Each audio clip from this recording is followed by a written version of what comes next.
Hi, I'm Gary Brown. Myself and some of my friends. This is my son Clay, and they got Donald here on the camera.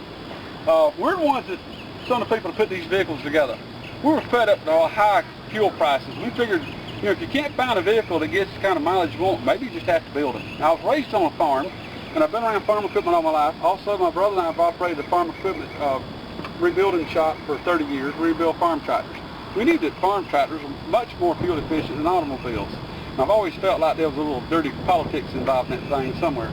So what we did is we bought some vehicles. This is a 95 Ford pickup truck, F-150. We bought this truck for $3,000. We bought it, ran like new, but we pulled a V8 engine out. It had a lot of miles on it. So we bought a cheaper vehicle. It was clean, it was pretty, had a nice interior.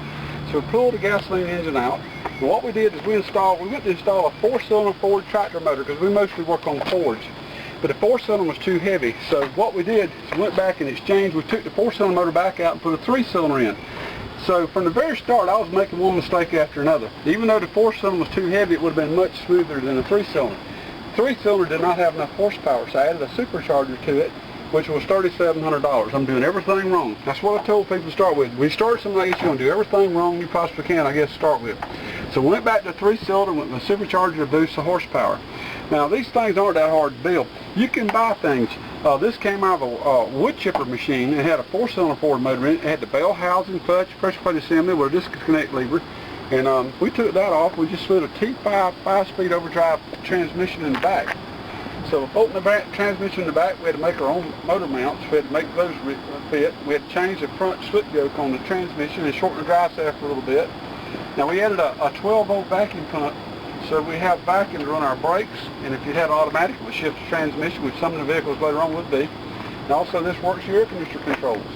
But basically what we got here is a package. This truck right here, when we first built it, we were tickled with it. We had a lot of money in it, a lot of things we did wrong to start with, including the 3-cylinder engine, because it's not as smooth as the 4. We later had the engine blueprinted and balanced, trying to get the shake out of it, but it just didn't work. But we love the truck. We call it Old Shaky. Now on the road, it smooths out, it does fine. This vehicle runs 100 miles an hour, it gets about 40 miles to a gallon. Power steering, power brakes, air, full-size truck. And we call it Old Shaky or our baby, whichever one you want to call it. But this truck right here, we spent a lot of extra money on it. We learned later on some shortcuts and things that work better, but this was our start.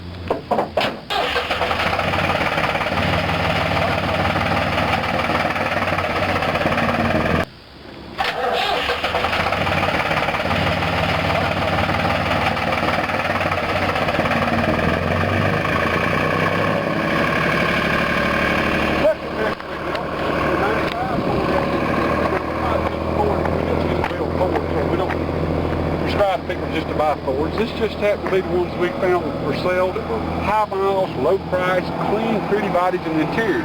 If we'd found Chevrolets first, we'd have bought Chevrolets or Dodges, wouldn't make any difference to us. Toyota or whatever. Now in our second, and this vehicle was one of the last pickups we built, we got an engine out of a Jacobsen J10 reel cutter. Now Toro has the same thing. It's got a 4-236 4-cylinder Perkins engine, and it had a bell housing on the back, and it had a heavy-duty Chevy truck transmission. When we didn't want a heavy transmission, we wanted overdrive. So we took the heavy-duty transmission out, went to a salvage yard, and we got them to exchange it for an overdrive transmission. So what we got here now is basically we got a Ford truck, we got a Perkins engine like they put in the Massey Ferguson farm tractor, and these things in a lot of other applications: skid steers, mud pumps, generators, irrigation pump, all sorts of things. But this particular engine was put in here for this pickup. Now this engine was about 75 horsepower. We later added a turbo to boost it just a little bit. Now after we mounted this one in this truck, this taught us some things that you really need to have a 4-cylinder. It's much smoother, operates much better. Now again, we used a 12-volt vacuum pump to run the brakes and the air conditioning. And we did things under the hood to try to save belts and pulleys. Like for instance, we got a 12-volt thermostat operated fan to cool the radiator. You don't have to go to large radiators on these trucks. Standard radiators in the vehicles work fine. We got a lot of sophisticated stuff here, like this is exhaust pipe that connects the hoses from the tractor engine to the truck.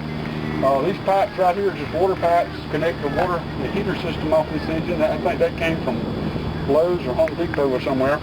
But it's just it's not that complicated. You know, if you wanted a house built and you had this set of plans, you said, you know, this is my dream home. This is what I want. If you can't build a house yourself, you don't say, well, I can't build a house. I'll never have this house. what you can do is you can get a mechanic, and believe me, there's plenty of them out of work right down this financial meltdown we're in. You can get a mechanic to take our book, which by the way we sell on the internet, and go out and hunt down the material you need, the top right running gear that you want for whatever application you have, and have them put it together. Now, if you go to one of these fancy college-educated mechanics and like it in new dealerships, they'll be completely lost. You got to go out there and you got to go to one of these old-time auto parts places and ask them who's the mechanics around town that's done dirt track, off-road, drag strip, maybe a little bootlegging. That's the people to talk to. These mechanics can put these things going. And it's not really that hard. You just have to have the determination to get in there and actually do it. Now these vehicles run clean, they run safe, they're comfortable to ride in on the highway, they run good in traffic. You can drive these things, every one we've built so far run over 100 miles an hour, every last one of them. Yet everybody calls me and says, I bet they won't run 40 miles an hour. Wrong. I don't know where to get the idea they won't run any faster than that. These things have all run 100 miles an hour or better. And I don't know where people get the misconception because the diesel and it just won't run. There's a drag strip vehicle out there on the market today that's running about like 160 miles an hour and a quarter mile. You know, that's with a diesel, and that proves that diesel is not slow. But when you put this package together, you just have to put together what you want and something to do your job. Now, if you want to go to a 1-ton or a larger vehicle, you go to a larger engine, just like you go to an S10 or a Ranger for a smaller pickup, or something like a Isuzu or a Toyota. You go down to a smaller engine. I suggest on an engine like that, you go to like a Kubota 4-cylinder, 60, 65 horse turbo diesel engine. That'll do fine. That'll do what you want to do. Man called me last week, and he just put a 4-cylinder, 65 horse Kubota 4-cylinder turbo diesel engine in a 99 Isuzu truck. He was very pleased with it. I've talked to people across this country. People have bought this book, and for some reason this inspired them. One guy put a 4020 John Deere engine in a Class A 48-foot motorhome. We got people that's put these small Kubota engines and Jeeps, and I'm not talking about just like the Cherokee, I'm talking about the CJ7s and 5s. And anytime you change out a gasoline engine and go to a diesel engine, you're going to get 2 to 3 times the gas mileage, simply because the diesel burns the fuel more efficiently.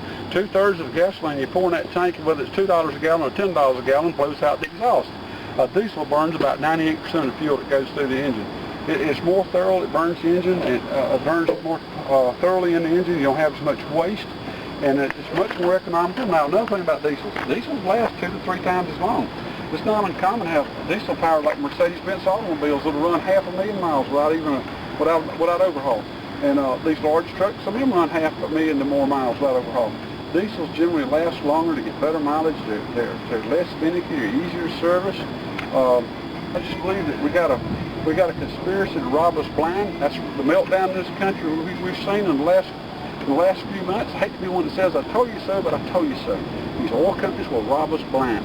They're giving tight money to the senators and congressmen. They buy them off. They're buying off the networks with giant millions and millions of dollars in advertising money, and we're left just to be victims. They're cleaning us out. If anybody believes that the housing industry brought our economy down, I've got some nice beachfront property in Tennessee. I'll make you an outstanding deal on, and I'll throw in a bushel basket of porcupine eggs to go with it. It's the oil companies that robbed us, that's brought our economy to its knees. Now, what we got to do, we got to stop our senators and congressmen from getting that PAC money. If every dollar they take costs us millions, we got to stop it. It's got to be done. I want to show you one more vehicle.